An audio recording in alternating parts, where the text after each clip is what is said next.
আপনি ভাবেন একদিন, চোখ বন্ধ করে ভাবেন যে আমি নাই। মুহূর্তের মধ্যে কান্নাকাটি শুরু হয়ে যাবে, চিৎকার, কান্না, হই হল্লোড়। সবাই ফোন করে জানাবে অমুক লোকটা আমাদের মাঝে নাই, মিজানুর রহমান আজহারী বিদায় হয়ে গেছে। যার কথা শোনার জন্য হাজার হাজার মানুষের ঢল নামতো, চলে গেছে, হুজুর আমাদেরকে ছেড়ে চলে গেছে। কান্নার রোল ভরে যাবে। আমার স্ত্রী কাঁদবে, আমার ছেলে মেয়েরা কাঁদবে, আমার বাবা মা আমার জন্য কাঁদবে, আত্মীয় স্বজনরা সবাই ছুটে আসবে, কিন্তু আমাকে কেউ রাখতে চাইবে না। আমার জানাজা কয়টা হবে, কোথায় হবে, মাইকে পত্র পত্রিকায় ঘোষণা শুরু হয়ে যাবে। এটা হবেই একদিন, হবে না? হবেই। কত সুনিশ্চিত বিষয় আমরা ভুলে যাই। The most certain thing in our life is death. আমাদের জীবনের সবচেয়ে সুনিশ্চিত বিষয় হচ্ছে মরণ। কিন্তু এই ধোঁকা, এই মরিচিকা, এই মায়া জালে আমরা আটকে পড়ে আছি। কান্নাকাটি শুরু হয়ে যাবে। আমার জানাজা কখন হবে অ্যানাউন্সমেন্ট দিয়ে দেওয়া হবে। গোটা দেশ থেকে আমার ভক্তকুলরা আসবে আমাকে শেষ বিদায় দেওয়ার জন্য। আমাকে গোসল দেয়া হবে। কত টাকা দিয়ে আমি আমার গোসলখানাটা বানিয়েছি। আমার শেষ গোসলখানাটা কি আমার গোসলখানায় হবে?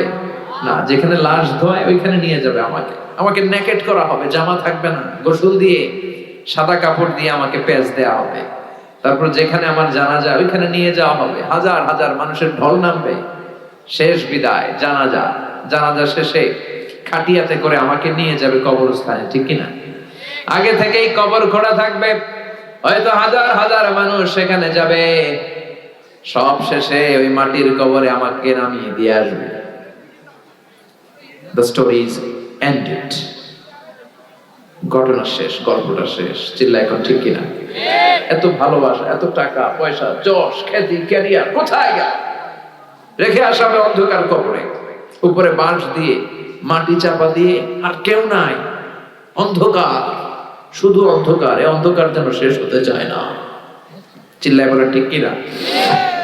একদিন মাটির ভেতরে হবে ঘরে মন আমার, কেন বাঁধো দালান ঘর? প্রাণ পাখি উড়ে যাবে পিঞ্জর ছেড়ে, ধরা ধামে সবই রবে, তুমি যাবে চলে। বন্ধু বান্ধব যত, মাতা পিতা দ্বারা সুত, সবই হবে তোমার পরে মন আমার, কেন বন্ধ দালান ঘর? একদিন মাটির ভেতরে হবে ঘরে মন আমার, কেন বন্ধ দালান ঘর? একটু যাবেন, একা একা যাবেন। গেলে দেখলে আখিরাতের কথা আপনার স্মরণ হবে। আপনার আব্বার কবরের সামনে যে দাঁড়াবেন, খেয়াল করবেন আজ থেকে 5 বছর আগে বাবার লাশটা কাঁধে তুলে এনে জামা কাপড় কিচ্ছু ছাড়া সাদা কাফন দিয়ে পেঁচিয়ে বাবাকে রেখে আপনি চলে এসেছিলেন। আপনার ছোট্ট ছেলেটা কেঁদেছিল দাদার লাশ দেখে। এই ছেলেটা আজ বড় হতে চলেছে, আপনি ওই দাদার জায়গায় যেতে চলেছেন। কিশোর ছিলেন, যুবক হলেন,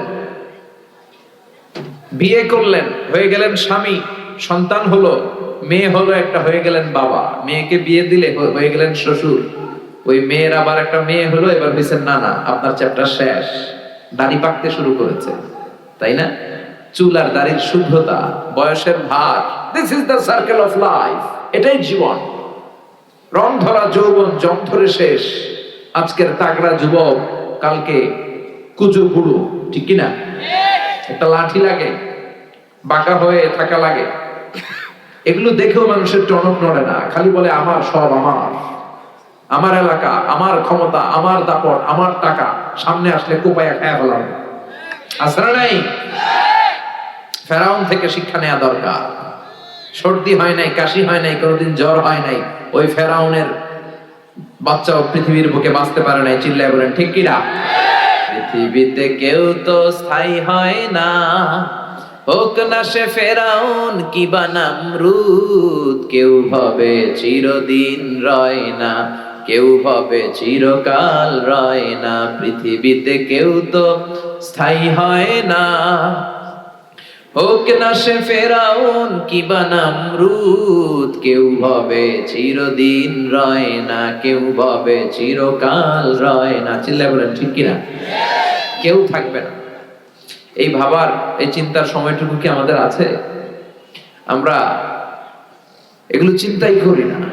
আমরা সব সময় ভাবি ভবিষ্যতের কথা, এটা করব ওইটা করব, কিন্তু চলে যে যেতে হবে এটা আমরা ভাবি না। এজন্য কবরস্থানে যাবেন, কবরস্থানে যে দেখবেন যে শুয়ে আছে, এরা আমার মতো হেঁটে বেড়াতো একদিন পৃথিবীতে, এরা আমার মতো ক্যারিয়ার নিয়ে ভাবতো, এরা আমার মতো ফ্যামিলির টেনশন নিয়ে খুব ব্যস্ত ছিল। বাড়ি ভাড়ার বিল পরিশোধ করতে হবে, গ্যাসের বিল, বিদ্যুৎ বিল, ছেলে মেয়েদের ক্যারিয়ার, এটা সেটা, জমি কিনতে হবে, ব্যাংক ব্যালেন্স, ফ্ল্যাট, কত টেনশন আর কত প্রতিযোগিতা আমাদের মধ্যে। কিন্তু চলে যেতে হবে, চলে গেলে সব শেষ। এজন্য সাইয়েদনা ওমর ফারুক বলতেন, মুতু ক্বাবলা আন তামুতু, মরার আগে নিজে একবার মরো। হাসিবু ক্বাবলা আন তুহাসাবু আলাইকুম, আল্লাহর দরবারে হিসাব দেওয়ার আগে কাগজ কলম নিয়ে নিজের হিসাবটা মিলাও। লম্বা একটা লাইন করেন, ফিরিস্তি করেন, নিজেই কিরামান কাতিবিনের আমল করেন। 1 নাম্বার 2 নাম্বার দিয়ে লিখতে শুরু করে দেন, কি কি ভালো কাজ আমি করেছি যেগুলোর কারণে আমি আল্লাহর কাছে মাফ চাইতে পারি। 1 নাম্বার 2 নাম্বার দিতে দিতে দেখেন কয় নাম্বার যায়। এবার আরেক পৃষ্ঠার মধ্যে কি কি আকাম কুকাম আমরা করলাম, দুনিয়ায় কি কি পাপ করেছে, অন্যায় করেছে, ওইটারও একটা লিস্টি করে। নিজে যে কত পাপ করছেন নিজে ভালো জানি, ঠিক কিনা? পৃথিবীর কেউ না জানলে আমি কি অন্যায় করছি আমি জানি না। এই জন্য সাইয়েদনা ওমর ফারুক বলতেন, মুতু ক্বাবলা আন তামুতু, মরার আগে নিজে একবার মরো। আল্লাহর দরবারে হিসাব দেওয়ার আগে নিজে একবার হিসাব করো, কি কি পাপ তুমি করেছো। একদিন ভাবেন না, কবরে যান না, একদিন কবরস্থানে যেয়ে দেখেন যে লোকগুলো চলে গেল, বাসায় এসে একবার মরার আগে মরেন, শটান হয়ে বিছানায় শুয়ে পড়েন, চোখটা বন্ধ করেন, আপনি নাই, কি হবে? সব চলবে কিন্তু আপনি থাকবেন না, ঠিক কিনা? ফ্যামিলির মতো ফ্যামিলি চলবে, স্ত্রী তার সময় কাটাবে, ছেলে মেয়েগুলো ছোট্ট থেকে বড় হবে, দিন গড়িয়ে রাত আসবে, মাস গড়িয়ে বছর আসবে, শীত শেষে গ্রীষ্ম আসবে, বসন্ত আসবে, ঠিক কিনা? চলে যাবে। This is the circle of life. রব্বুল আলামিন সাইয়েদনা ইসরাফিলকে তৈরি করেছেন কেবল 3টা ফুৎকার দেওয়ার জন্য। 3টা ফুৎকারের মধ্য দিয়ে মহাবিশ্বরে শেষ করে দিবে কে? ঠিক যে মুহূর্তে আমরা বসে আছি ওই মুহূর্তেও সাইয়েদনা ইসরাফিল ওই সিংহাটাকে 2 ঠোঁটের মাঝখানে রেখে আল্লাহর আরশের দিকে তাকিয়ে আছে। I am just waiting for the green signal. অপেক্ষা করছে যে আল্লাহ কখন বলবে যে ফুৎকার দাও। উনি ফুৎকার দিলে সব লন্ডভন্ড হয়ে যাবে, একটা ভয়ঙ্কর আর্থকোয়েক হবে, ভূকম্পনে পৃথিবীর সব টাওয়ার গুলো ভেঙে যাবে, পাহাড়গুলো দুমড়ে মুচড়ে তুলার মতো ধ্বনিত হতে থাকবে, স্যাটেলাইট চ্যানেলগুলো একটার সাথে আরেকটা লেগে খ্যাওস, মানুষগুলো বিক্ষিপ্ত পতঙ্গের মতো নিক্ষিপ্ত হবে, সাগরের পানিতে দাউ দাউ করে আগুন জ্বলবে। ওই সময় যে সমস্ত মহিলারা গর্ভবতী থাকবে, অনেকের পেটের বাচ্চা 3 মাস 4 মাস বয়স, অপরিপক্ক অপরিণত বাচ্চা, এখনো বড় হয় নাই, কিয়ামতের এই বিভীষিকাময় পরিস্থিতি দেখে মুহূর্তের মধ্যে ইনজেকশন পুশ করা ছাড়া, হসপিটালে যাওয়া ছাড়া, ডাক্তারের সহযোগিতা ছাড়া এমনি এমনি ডেলিভারি হয়ে যাবে এক ধাক্কার চোখ। সেই দিনটার নাম আল্লাহ দিয়েছে আল কারিয়া। চিল্লায় বলেন কি নাম? আল কারিয়া। সেই ভয়ঙ্কর দিন, সেদিন কেউ কাউরে চিনবে না। সেদিন বাবা তার ছেলেরে চিনবে না, মা তার মেয়েরে চিনবে না, বন্ধু বন্ধুরে চিনবে না, পীর সাহেব মুরিদরে চিনবে না, মুরিদ পীর সাহেবরে চিনবে না, মুসল্লি ইমাম সাহেবকে চিনবে না, ইমাম সাহেব মুসল্লিদেরকে চিনবে না, দলের নেতা কর্মীদেরকে চিনবে না, কর্মীরা নেতাদেরকে চিনবে না। সবাই বলবে ইয়া নাফসি, ইয়া নাফসি, আল্লাহ আমারে বাঁচাও, আমারে বাঁচাও। নবীরাও বলবে ইয়া নাফসি, নবীরাও, আল্লাহর ওলিরা, শহীদ, সালেহ, এরাও বলবে ইয়া নাফসি, আল্লাহ আমারে বাঁচাও। কারণ ওই দিনটা আজকের দিনের মতো নয়। ইহশারুন নাসু ইয়াউমাল কিয়ামাতি হুফাতান উরাতান মুশাতান গুরলা। বিষ্ণুই বললেন আয়েশা, সেদিনটা হবে পৃথিবীর সবচাইতে ভয়ঙ্করতম দিন। মানুষগুলো উলঙ্গ হয়ে দাঁড়াবে, কারো গায়ে কোনো জামা নাই, পায়ের মধ্যে জুতা নাই, পেটের মধ্যে দানা পানি নাই, কোনো গাড়ি নাই, ঘোড়া নাই, ট্রেন নাই, কিচ্ছু নাই, মানুষগুলো উলঙ্গ হয়ে দাঁড়াবে। বিশ্বনবীর কথা শুনে মা আয়েশা বললেন, নবী সবাই যদি উলঙ্গ হয়ে দাঁড়ায় তাহলে কি লজ্জা লাগবে না? Don't they feel any shy, don't they feel any shame? নারী পুরুষ ছোট বড় সবাই naked. Everyone is completely naked. They don't belong any garments, any dress in their body. তাদের দেহে কোনো পোশাক নাই। নবী গো, তাহলে কি লজ্জা লাগবে না? বিশ্বনবী বললেন, আয়েশা তুমি লজ্জার চিন্তা করো, সেদিন তো মানুষ পাগল হয়ে যাবে। পুরো জমিনটাকে কাআন সাফসাফা, লেভেল প্লেইং ফিল্ড, লা তারা ফিহা আওয়াজা ওয়ালা আমতা, কোনো উঁচু নিচু নাই। দ্বিপ্রহরের সূর্যটা মাথার কাছে চলে আসবে, সূর্যের তাপে মাথার মগজগুলো গলে গলে নাকের ছিদ্র আর কানের ছিদ্র দিয়ে বেয়ে বেয়ে টপ টপ করে নিচে পড়বে। মানুষ নিজের ঘামের পানিতে আর চোখের পানিতে নিজেই সাঁতরাবে। পেটে কোনো দ্বারা পানি নাই, তৃষ্ণার্ত, ক্ষুধার্ত, ক্লান্ত, শ্রান্ত, পেরেশান, সবার মুখে একটাই চিৎকার, ইয়া নাফসি ইয়া নাফসি, আল্লাহ আমারে বাঁচাও, আল্লাহ আমারে বাঁচাও। আল্লাহ এই কঠিন দিনে তোমার আরশের নিচে আমাদেরকে ছায়া দেওয়ার ব্যবস্থা করে দিও। যে কিয়ামতের কথা বলেই তোমাদেরকে একটা রিমাইন্ডার দেই, তোমরা কিন্তু আজীবনের জন্য পৃথিবীতে থাকতে আসো নাই। রব্বুল আলামিন বলেন, আলহাকুমুত তাকাসুরু হাত্তা যুরতুমুল মাকাবির, দুনিয়ার লোভ লালসা কখনো তোমাদের কমবে না যতক্ষণ না তোমরা কবরের মাটিতে ঢুকো। কার কথা? Unlimited human demand. আল্লাহ বললেন, আলহাকুমুত তাকাসুর, বেশি বেশি চাওয়া, বেশি বেশি পাওয়া, অন্যের চেয়ে কেমনি নিজে বেশি অর্জন করা যায়, এটার কম্পিটিশন, এটার প্রতিযোগিতা তোমাদেরকে পাগল বানিয়ে রেখেছে। কবরের মাটিতে ঢোকার আগ পর্যন্ত তোমাদের এই পাগলামি আর গাফলতি থামবে না। চিল্লায় বলেন ঠিক কিনা? দেখেন, আমরা এই মরিচিকা, পুরো জীবনটা হচ্ছে একটা ধোঁকা, একটা মায়াজাল, একটা মরিচিকা। আজ আছি কাল নাই, তাই না? মরে গেলে সব শেষ, আজ মরলে কাল দুদিন। এই ধোঁকার মধ্যে আমরা পড়ে আছি, মরে যে যাবো এটা ভাবার সময়টাও আমাদের নাই। শুধু কম্পিটিশন, প্রতিযোগিতার বাজারে আমরা নেমেছি, কার চেয়ে কে বেশি। ওর 2 তালা আছে তো আমার 3 তালা করা লাগবে। ও যে তাহাজ্জুদ পড়ে, আমারও তাহাজ্জুদ পড়া দরকার, ওই টেনশন নাই। একটার পর একটা। যার সাইকেল আছে সে খালি হুন্ডা চায়, যার হুন্ডা আছে ও প্রাইভেট কার চায়, মনে করে ওইটার মধ্যে সুখ। প্রাইভেট কার হয়ে গেলে এবার হেলিকপ্টার চায়, হেলিকপ্টার হইলে এবার এরোপ্লেন চায়, আছে না নাই? চেয়ারম্যান হয়েছে তো এমপি হতে চায়, এমপি হয়েছে মন্ত্রী হতে চায়, আছে না নাই? মন্ত্রী হয়েছে এবার প্রধানমন্ত্রী হতে চায়। এজন্য যার আছে বেশি চায়ও বেশি। এজন্য আল্লাহ বললেন, আলহাকুমুত তাকাসুরু হাত্তা যুরতুমুল মাকাবির, দুনিয়ার লোভ লালসা, অতিরিক্ত কামানোর ইচ্ছা তোমাদেরকে একেবারেই গাফেল বানিয়ে দিয়েছে। খালি আরো লাগবে, আরো লাগবে, আরো কামাতে হবে, ছুটছি আমরা। অসময়ে প্রতিযোগিতা, টাওয়ার বানানোর প্রতিযোগিতা, আছে না নাই? বিশ্বনবী বললেন, কিয়ামতের আগে ওয়ান তারাল হাফাতাল উরাতাল আলাতা রিয়াশা ইয়াতাতাওয়ালুনা ফিল বুনিয়ান, কিয়ামতের আগে এমন কিছু লোক যাদের গায়ে দেওয়ার মতো কোনো জামা ছিল না, পায়ে দেওয়ার মতো জুতা ছিল না, তারা ছিল রাখাল। এলাকার সব চাইতে গরিব মানুষ হঠাৎ করে হু হু করে তারা ধনী হয়ে যাবে। বিশাল প্রতিযোগিতা শুরু করবে টাওয়ার বানানোর, বিল্ডিং বানানোর, আছে না নাই? গোটা বিশ্বব্যাপী এখন এই টাওয়ার বানানোর প্রতিযোগিতা। পৃথিবীর সবচাইতে বড় যে টাওয়ারটা হতে যাচ্ছে জেদ্দাতে, এটার নাম কিংডম টাওয়ার। এটা 1000 মিটার উঁচু, 170 তলা হবে এটা উচ্চতায়। এরপরে যেটা আছে ওটার নাম হচ্ছে Burj Al Khalifa. Still now it's the tallest building in the world. এখন এটা সবচেয়ে উঁচু হিসেবে কনসিডার করা হয়। এটা 828 মিটার উঁচু, খুব সম্ভব 828 মিটার। আর এটা 163 তলা। কয় তলা? 163 তলা। এটার লিফট আছে, আপনার 30 সেকেন্ডের কম সময় টান দিয়ে 90 তলা নিয়ে যাবে আপনারা।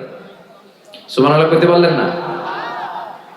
তাইওয়ানে একটা আছে দি টাইপেডাং 101, লিখবেন গুগল সার্চ বক্সে টাইপেডাং 101, 101 তলা, দেখবেন কি বিশাল বড় টাওয়ার। চীনে আছে সাংহাই টাওয়ার।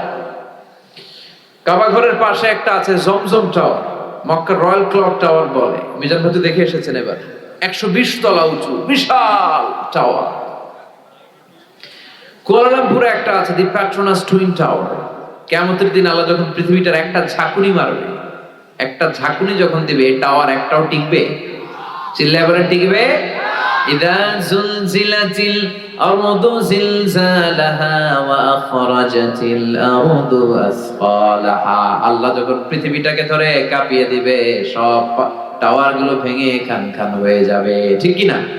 এই যে টাওয়ার বানানোর প্রতিযোগিতা, বিল্ডিং বানানোর প্রতিযোগিতা গোটা বিশ্বব্যাপী, কার চেয়ে বড় টাওয়ার কে বানাতে পারে, কার চেয়ে কে বেশি ধনী হতে পারে। রব্বুল আলামিন বলেন আল্লাকুমুত তাকাসুরু হাত্তা যুরতুমুল মাকাবির। দুনিয়ার লোভ লালসা তোমাদেরকে গাফেল বানিয়ে দিয়েছে।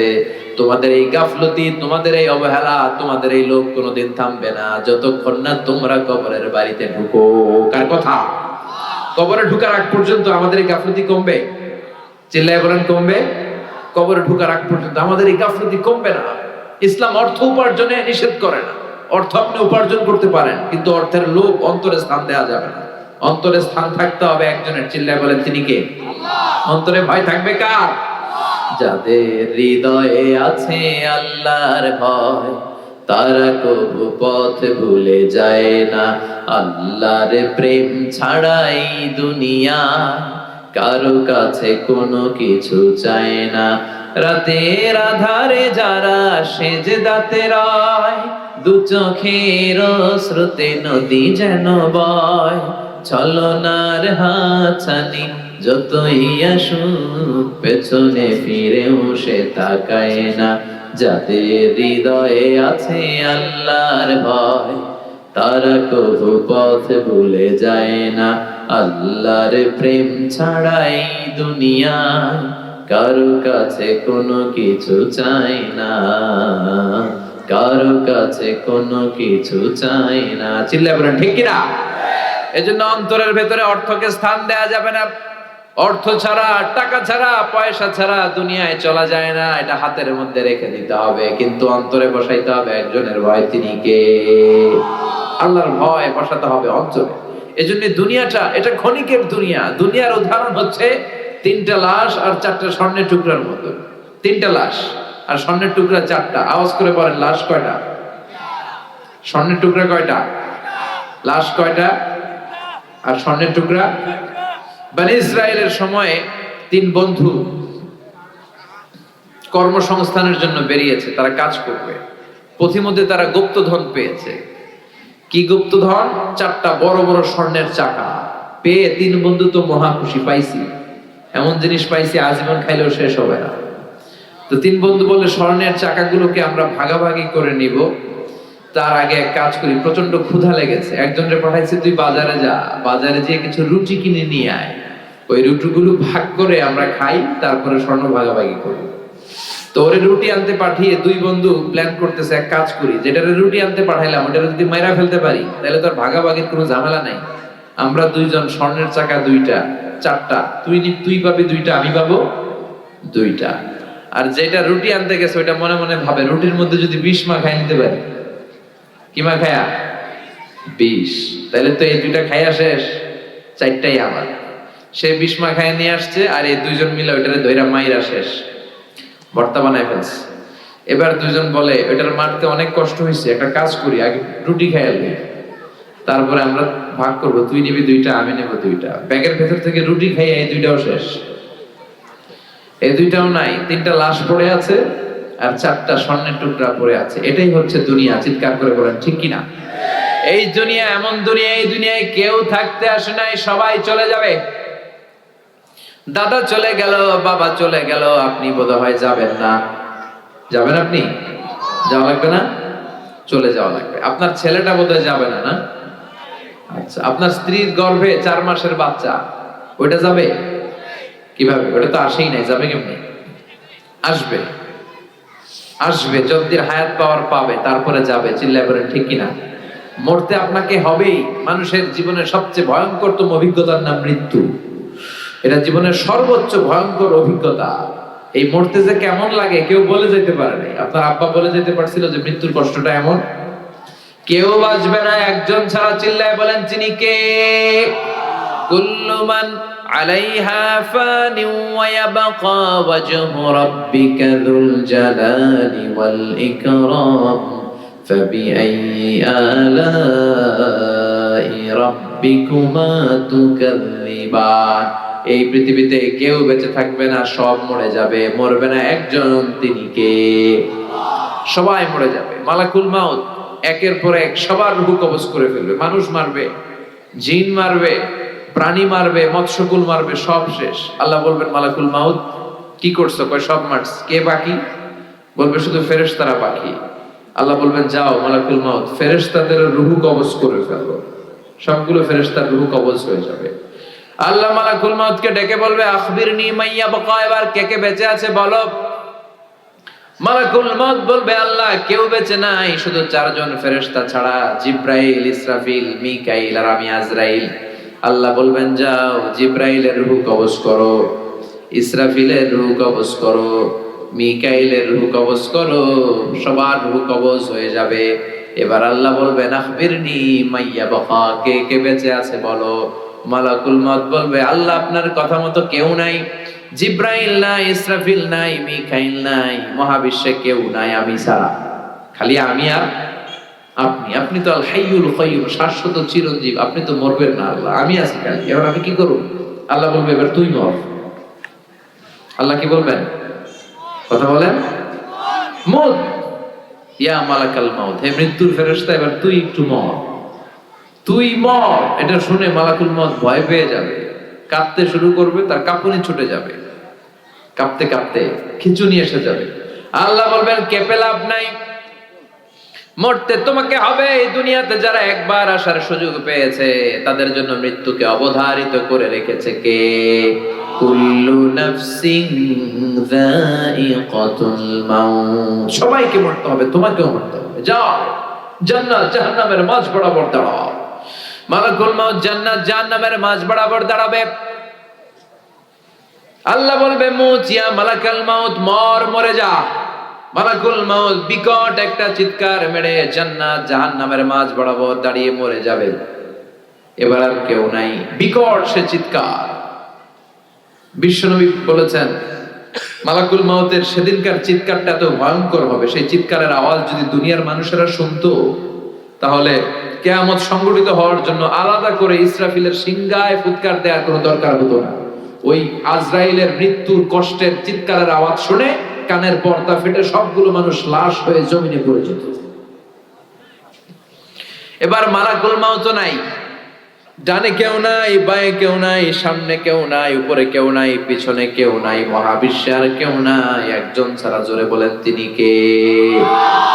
আল্লাহ ছাড়া কেউ নাই। আল্লাহ হুঙ্কার দিয়ে বলবেন ইয়া আরদু আইনা আশজারুকি, ও পৃথিবী তোর গাছগুলো কোথায়? আইনা আনহারুকি, নদীগুলো কোথায়? আইনাল মুলুক, অত্যাচারী বাদশা রাজাগুলো কোথায়? চিল্লা এখন ঠিক কিনা? অত্যাচারী বাদশাগুলো কোথায়? কোথায়? লিমানিল মুলকুল ইয়াউম, who belongs the kingdom today. আজকে ক্ষমতা কার? চিল্লায় বলেন। এই যে ক্ষমতা নিয়ে এত কিলাকিলি, এত মারামারি, এই ক্ষমতা একদিন থাকবে না। ক্ষমতা শুধু একজনের, আসল ক্ষমতার মালিক কে? লিমানিল মুলকুল ইয়াউমা লিল্লাহিল ওয়াহিদিল কাহ্হার। আল্লাহ বলবেন আজকে ক্ষমতা কার? আল্লাহ নিজেই বলবেন ক্ষমতা একমাত্র আল্লাহর। ক্ষমতা কার?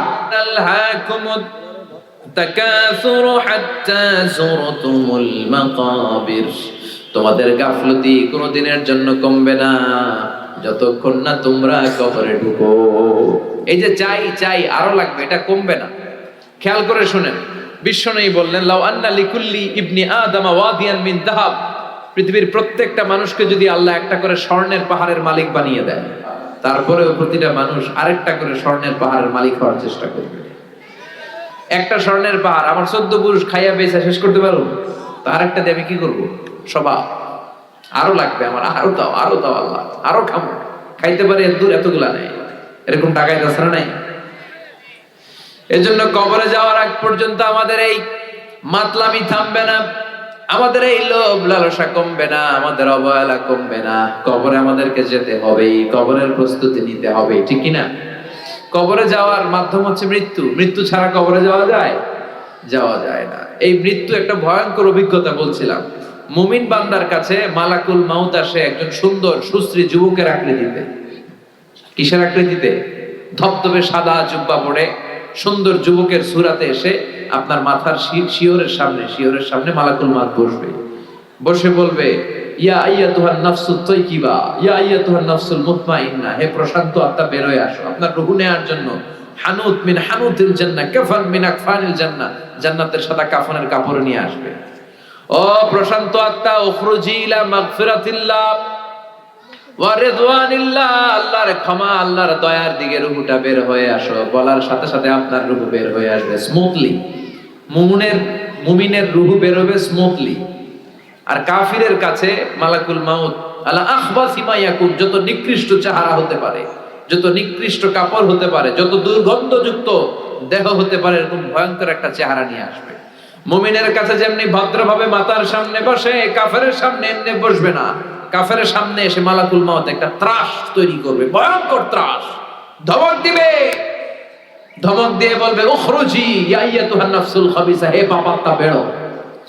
মুমিনের আত্মা যেমনি স্মুথলি বের হয়েছে, কাফের নাস্তিক তাদের আত্মা সহজে বেরোতে চাইবে না। আত্মাটা একবার ডানে যাবে, বায়ে যাবে, সামনে পেছনে, মালাকুল মাউত আত্মাটারে ধরে টান দিবে, টেনে হিচড়ে। একটা জীবিত ছাগলের জবাই না করে ছাগলের চামড়া উল্টো দিকে টেনে খসালে যেরকম ব্যথা, এর চেয়ে বেশি ব্যথা দিয়ে রুহুটারে টেনে টেনে তিনি বের করবেন। এই মৃত্যুর মধ্য দিয়ে আমাদেরকে কবরে যেতে হবে। আবার কবরে যাওয়ার সাথে সাথে পরীক্ষা আছে না নাই? কথা বলে। কাফির মুশরিকদের জন্য 3টা প্রশ্ন, মুমিনদের জন্য 4টা। প্রথম প্রশ্ন, মার রব্বু, হু ইজ ইওর লর্ড? তোমার রবের নাম কি? কি বলবে? আল্লাহ আমারে রব, এই রবি আমার সব, দমে দমে তনু মনে তারি অনুভব। পড়েন, আল্লাহ আমারে রব, তোমার দুনিয়াতে আমি যেদিকে তাকাই, অতই নিয়ামতে ডুবে আছি সবাই। পাখ পাখালির গানে শুনি তাসবিহ কলরব, তাসবিহ কলরব। আল্লাহ আমারে রব, এই রবি আমার সব। প্রথম প্রশ্ন, তোমার রবকে? আমরা বলবো আমাদের রবকে। এরপরে প্রশ্ন করবে, ওমা দীনু, তোমার ধর্মের নাম কি? কি বলবে? কথা কন। আমরা বলবো ইসলাম আমাদের ধর্ম। এরপরে বিশ্বনবীর নূরানি চেহারাটা দেখিয়ে বলা হবে, আতারিফু হাদার রাজুল, এই লোকটারে চিনো নাকি? কি বলবেন? চাঁদের চেয়ে সুন্দর তুমি, নবী আমার কমলি ওয়ালা, দু জাহানের বাদশা তুমি, প্যারা নবী সাল্লে আলা, দু জাহানের বাদশা তুমি, প্যারা নবী সাল্লে আলা, চাঁদের চেয়ে সুন্দর তুমি, নবী আমার কামলি ওয়ালা। সুবহানাল্লাহ পড়েন।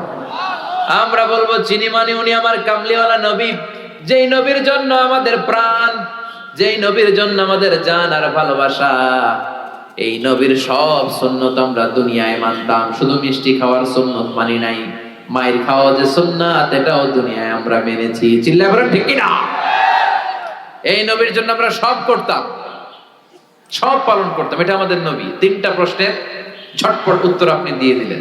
এরপরে আরেকটা প্রশ্ন করা হবে, চতুর্থ প্রশ্ন, সেটা হচ্ছে ওয়ামা ইলমুক, হোয়াটস ইউর নলেজ? এই যে 3টা প্রশ্নের উত্তর তুমি পারছো, কেমনে পারছো? শিখলা কই? নকল করে আনছো? ফেরেশতারা বলবে, কেমন করে 3টা প্রশ্নের উত্তর জানলা? নকল করেছো নাকি? কোত্থেকে শিখলা? What's the source of your knowledge? আপনাকে বলতে হবে, আমি কোরআন থেকে জেনেছি, হাদিস থেকে জেনেছি, তা না হলে কোনো মুক্তির উপায় নাই। চিল্লায় বলেন ঠিক কিনা? ওইটাও যখন বলতে পারবেন, তারা বলবে খোশ আমদেদ, কংগ্রেচুলেশন, সুস্বাগত, মাহলান ওয়া সাহলান, তোমার খুশ নসিব, সুস্বাগতম বলে তারা আপনাকে জড়িয়ে নিবে। আর ইলবাসু মিন লিবাসি আহলিল জান্নাহ, জান্নাতের একটা চমৎকার পোশাক পরিয়ে দেয়া হবে। ইউফাসসাহু লাহু কবরুহু 70 যিরাআন, আপনার কবরটারে 70 হাত লম্বা করে দেয়া হবে। ইফতাহু লাহু বাবুন ইলাল জান্নাহ, আপনার কবরের সাথে জান্নাতের একটা দরজার কানেকশন দেয়া হবে। এত ফেরেশতারা বলবে, নাম কা নাউমিল আরুস, ঘুমাও, you should get some sleep, you are very tired man, অনেক টায়ার্ড, অনেক ধকল গিয়েছে, এবার একটু ঘুমাও। কা নাউমিল আরুস, বাসর রাতে বর যেমনি কনেকে নিয়ে শান্তিরে ঘুম দেয়, কনে আর বর যেমনি ঘুমায়, ওরকম আরামের ঘুম দাও। ইসরাফিলের সিঙ্গার ফুৎকার ছাড়া কেউ তোমার ঘুম ভাঙাবে না। সুবহানাল্লাহ। আর কাফির মুশরিক, ওদের কাছেও ফেরেশতারা আসে, মালাকান আসওয়াদান আজরাকান, কৃষ্ণ বর্ণের নীলাভ চোখ। আমাদের কাছে আসবে সুন্দর আকৃতিতে, ওদের কাছে আসবে কৃষ্ণ বর্ণের কালো, নীলাভ চোখ, নীল দুটো চোখ। এসেই বলবে, বল মার রব্বুক, তোর রবের নাম কি? কয় জানি না, লা আদ্রি। হাদিসের ভাষায় এসছে লা আদ্রি, আমি জানি, সব খায়া ফেলাইছি, ভুলে গেছি। লা আদ্রি, জানি না। রবের নাম কি? কয় রব আবার কি? 2 নাম্বার প্রশ্ন, ওমা দিন, উত্তর ধর্মের নাম কি? কয় লা আদ্রি, জানি না। ফেরেশতারা বলবে তারা আরেকটা প্রশ্ন বাকি, এরপরে তোরা জানাই দিছি। 3 নম্বরে বলা হবে আচ্ছা আরিফু মান হাদার রাজুল, দেখতো এই লোকটারে চেনা যায় কিনা? কয় জানি না। কুনতু আকুলু মা ইয়াকুলুর রাজুল, লোকজন যা বলতো আমিও বলতাম। লোকজন ওনারে গালি দিত, আমিও গালি দিতাম। লোকজন ওনার বিরুদ্ধে ব্লগে লিখতো, আমিও লাইক দিতাম। আছে না নাই? ওনার ফ্যামিলির জীবন নিয়ে, পারিবারিক জীবন নিয়ে লোকজন কটু কথা বলতো, আমি ওনার বিরুদ্ধে কার্টুন আঁকতাম। এরকম টাকা বাংলার জমিনে আছে না নাই? ওনার সম্মানে আমরা আঘাত দিতাম। বিশ্বনবীর সম্মানে আঘাত দিলে ওইটা কোনো মুমিন সহ্য করতে পারে না। বিশ্বনবী, কোরআন, ইসলাম এগুলো আমাদের কাছে মহাদামি, কারণ বিশ্বনবীর সুপারিশ ছাড়া আমি তো জান্নাতে যেতে পারবো না।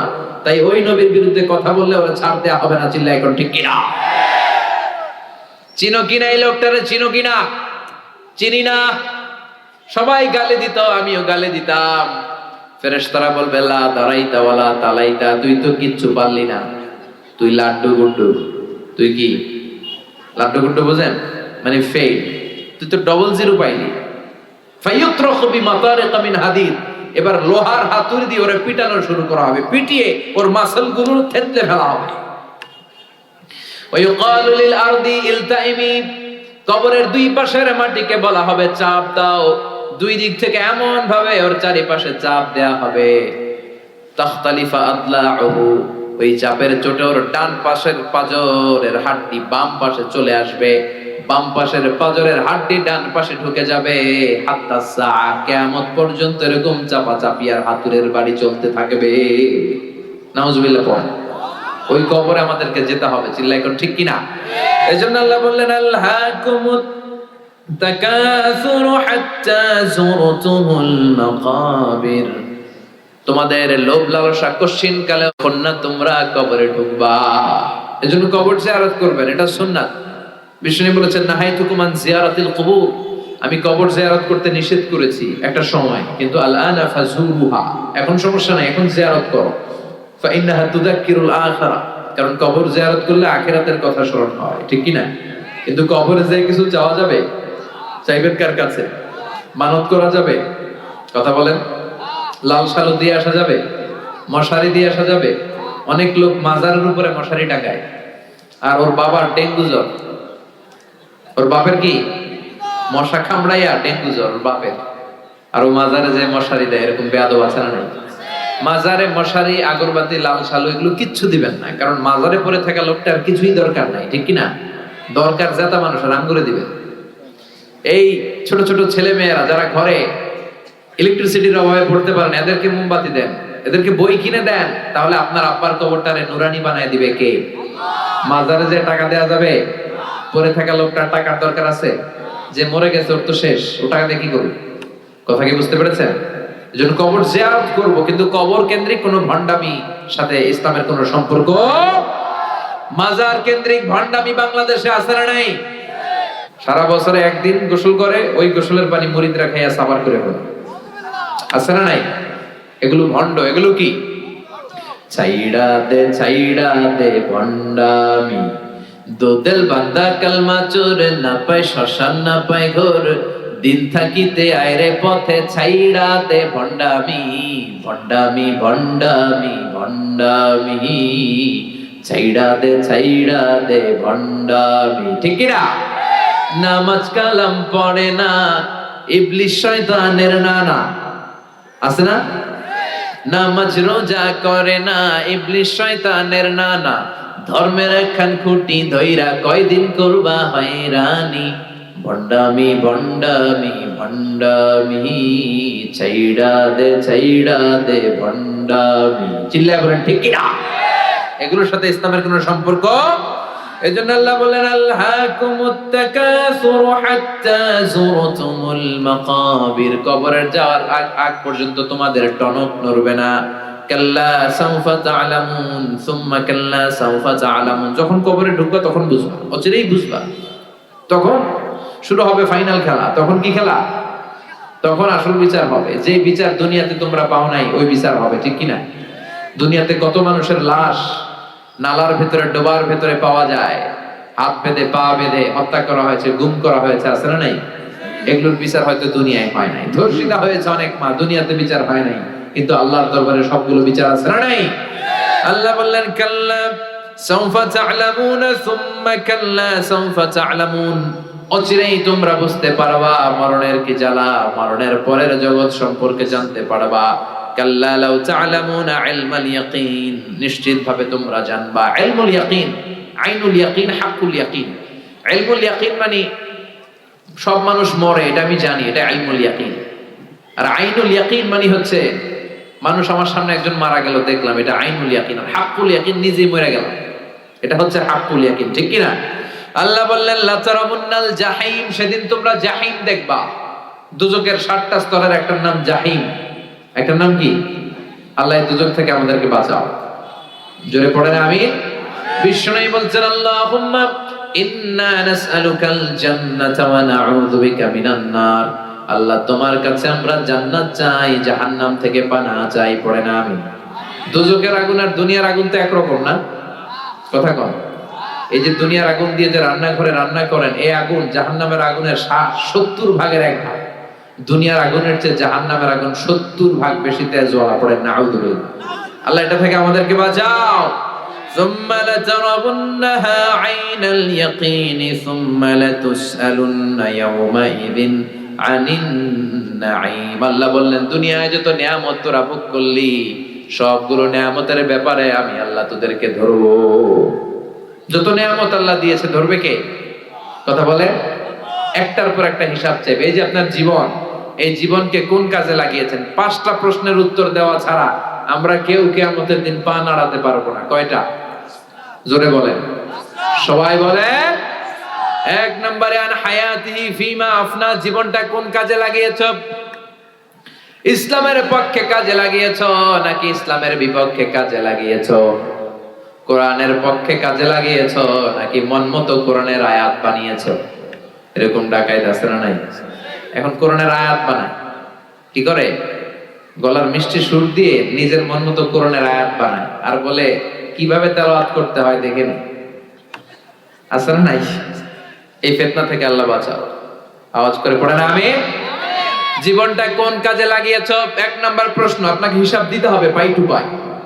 2 নাম্বার ওয়া আন শাবাবিহি ফিমা আবলা, জীবনের মধ্যে যে যৌবন ছিল, যৌবনটা কোন কাজে লাগিয়েছো?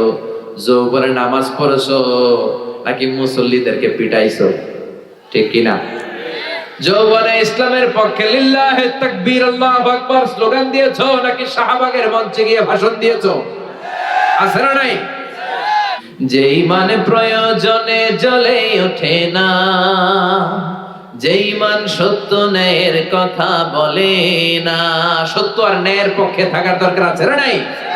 যে ঈমান প্রয়োজনে জ্বলে ওঠে না, যে ঈমান সত্য ন্যায়ের কথা বলে না, যে ঈমান বাস্তবে নাই, যে ঈমান ময়দানে নাই, মুখে শুধু ফাঁকা বলি, কি করে তারে বলো ঈমানে বলি, কি করে তারে বলো ঈমানে বলি, কি করে তারে বলো ঈমানে বলি। চিল্লায় বলেন ঠিক কি না? 2 নাম্বার প্রশ্ন করবে, যৌবনটা কি কাজে লাগিয়েছো? ইসলামের পক্ষে রাত জেগে তাহাজ্জুদ পড়েছো নাকি সারা রাত নেকেড ফিল্ম দেখেছো, ব্লু ফিল্ম দেখেছো, পর্নোগ্রাফি দেখেছো? এরকম আছে না নাই? কি করেছো বলো। 3 নাম্বার জিজ্ঞেস করা হবে আন মালিহি মিন আইনা ইকতাসাবাহ, সম্পদ কোন পন্থায় উপার্জন করেছো? হালাল পন্থায় নাকি হারাম পন্থায় উপার্জন করেছো? অফিসের ফাইল আটকিয়ে লাখ লাখ টাকা ঘুষ খেয়েছে, এরকম আছে না নাই? পাই টু পাই হিসাব। ফিমা আনফাকা, কোন রাস্তায় ব্যয় করেছো? গানের কনসার্টে দিয়েছো না তাফসীর মাহফিলে দিয়েছো না হেফজে খানায় দিয়েছো না এতিমখানায় দিয়েছো? চিল্লায় কোন ঠিক কি না?